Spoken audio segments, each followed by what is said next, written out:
Welcome to my channel. ఈరోజు మనం fish curry process చూద్దాము. ఫస్ట్ ముందుగా ఫిష్ ముక్కల్ని తీసుకొని దాన్ని శుభ్రంగా నీట్గా వాష్ చేసుకుందాం. అందులో వాష్ చేయడానికి మనం పసుపు అండ్ ఉప్పు అండ్ నిమ్మరసం పిండుకొని వాష్ చేసుకుందాం. ఇలా థరోలీగా కలుపుకుంటూ బాగా ముక్కల్ని వాష్ చేసుకోవాలి. ఇలా ముక్కల్ని 2 to 3 టైమ్స్ అనేది పసుపు ఉప్పు అండ్ నిమ్మరసం వేసుకొని మినిమం 3 టైమ్స్ అన్నా వాష్ చేసుకోవాలి. అప్పుడే అందులో ఉన్న నీచు వాసన అనేది వెళ్ళిపోతుంది. బాండీ తీసుకొని అందులో తగినంత ఆయిల్ తీసుకుందాము. ఆయిల్ తీసుకొని కొంచెం వేడవ్వగానే చెక్క లవంగా వేసేద్దాం.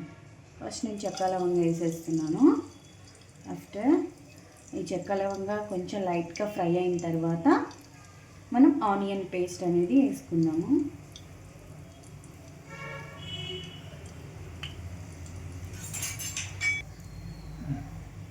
ఇప్పుడు ఇందులో ఆనియన్ పేస్ట్ నేను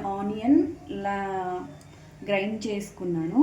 ఈ ఆనియన్ పేస్ట్ వేసుకుందాం. ఒక 2 ఆనియన్స్ తీసుకోండి.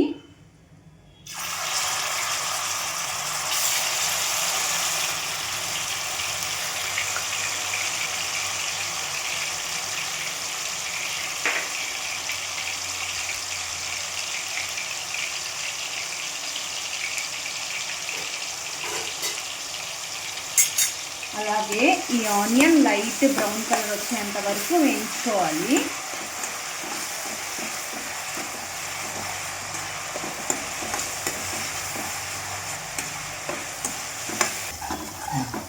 ఓకే, ఈ కలర్ వచ్చేంత వరకు వేయించుకోవాలి. నెక్స్ట్ మనం అల్లం వెల్లుల్లి పేస్ట్ వేసుకుందాం.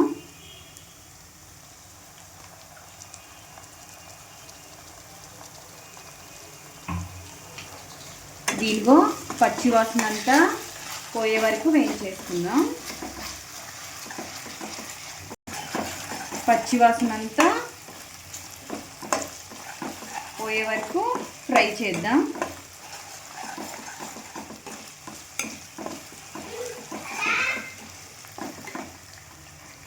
అలాగే ఇందులోకి కరివేపాకు కూడా వేసుకుందాం.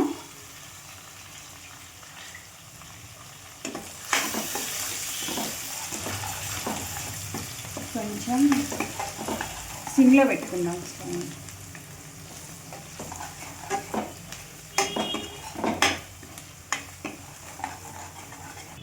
అలాగే నేను తగినంత చింతపండుని హాట్ వాటర్లో నానబెట్టుకున్నాను. అండ్ నెక్స్ట్ 2 టమోటాస్ తీసుకొని దాన్ని కూడా ఫైన్గా గ్రైండ్ చేసుకున్నాను. నెక్స్ట్ ఇందులో టమోటా పేస్ట్ అనేది వేద్దాం.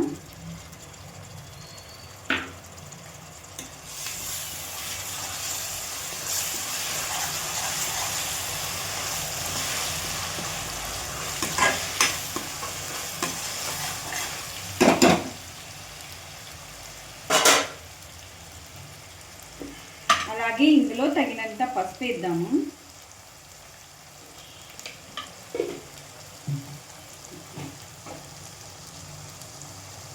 అండ్ ఉప్పు కూడా వేద్దాం.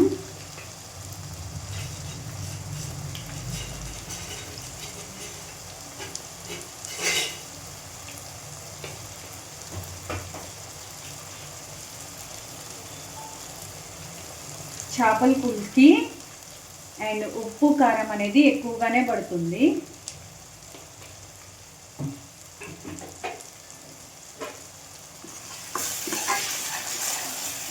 దీన్ని థరోలీ కలుపుకున్నాం.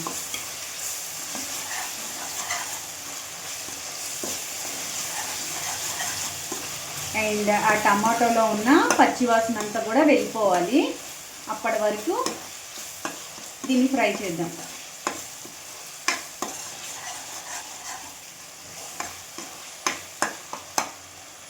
స్టవ్ అనేది సిమ్లో పెట్టుకొని కొంచెం మగ్గనిద్దాం. కన్సిస్టెంట్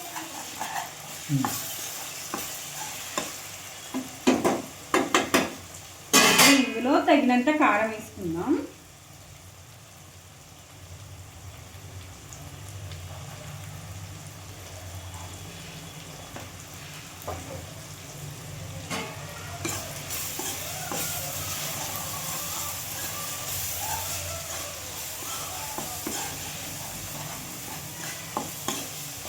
అలాగే ధనియాల పౌడర్ కూడా వేసుకుందాం.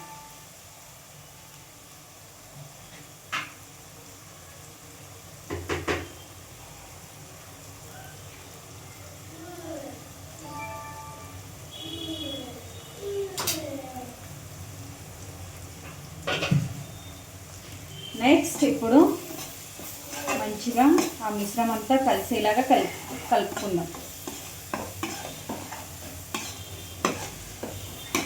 ఆయిల్లో ఫ్రై చేద్దాం మంచిగా.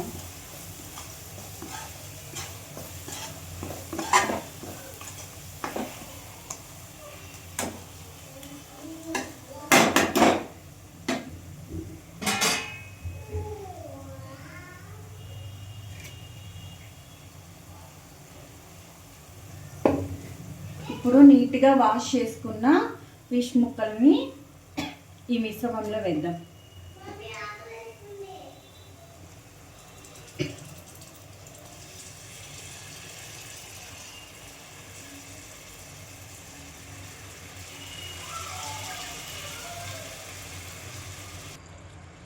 ఫిష్ ముక్కల్ని వేసి ఆ మసాలా అంతా పట్టే వరకు కొంచెంసేపు మగ్గిద్దాం.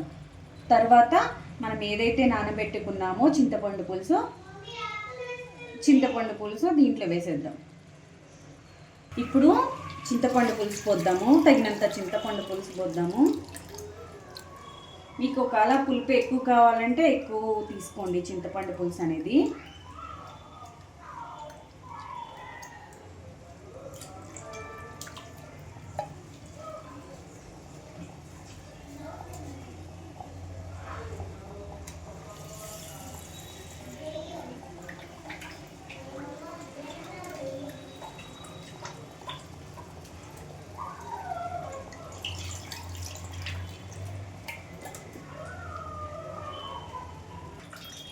చింతపండు పులుసు పోసుకున్న తర్వాత దానికి తగ్గట్టు తగినన్ని వాటర్ పోసుకొని ఇప్పుడు అందులోకి పచ్చిమిరపకాయలు వేసుకుందాం.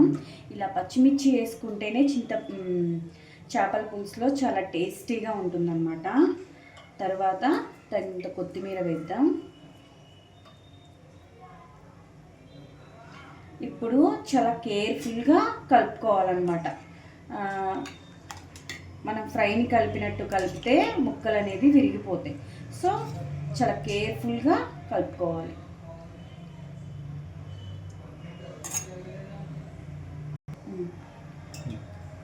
ఇప్పుడు ఉప్పు కారం సరిగ్గా సరిపోయిందో లేదో చెక్ చేసుకోండి. నాకైతే సరిగ్గా సరిపోయింది. ఇన్ కేస్ సరిపోకపోతే ఉప్పు కానీ కారం కానీ ఈ టైంలోనే మనం చెక్ చేసుకోవాలి. ఉప్పు కారం సరిగ్గా సరిపోయిందా లేదా అని చెప్పి.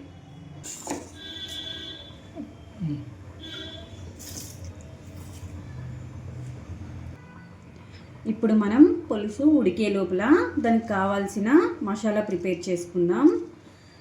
టేస్ట్ అంతా ఈ మసాలాలోనే వస్తుంది. ఫస్ట్ మనం జీలకర్ర తీసుకుందాం. తగినంత జీలకర్ర తీసుకుందాం. అలాగే వెల్లుల్లి, అలానే చెక్క లవంగా కూడా తీసుకుందాం. దీన్ని గ్రైండ్ చేసుకుందాం. ఇప్పుడు అసలు చేపల పులుసుకి ఈ మసాలా వల్లే చాలా టేస్ట్ వస్తుంది. ఇలా మనం గ్రైండ్ చేసుకోవాలి. ఇప్పుడు చేపల పులుసు అనేది 90% కుక్ అయినప్పుడు ఈ మసాలా అనేది వేసుకోవాలి.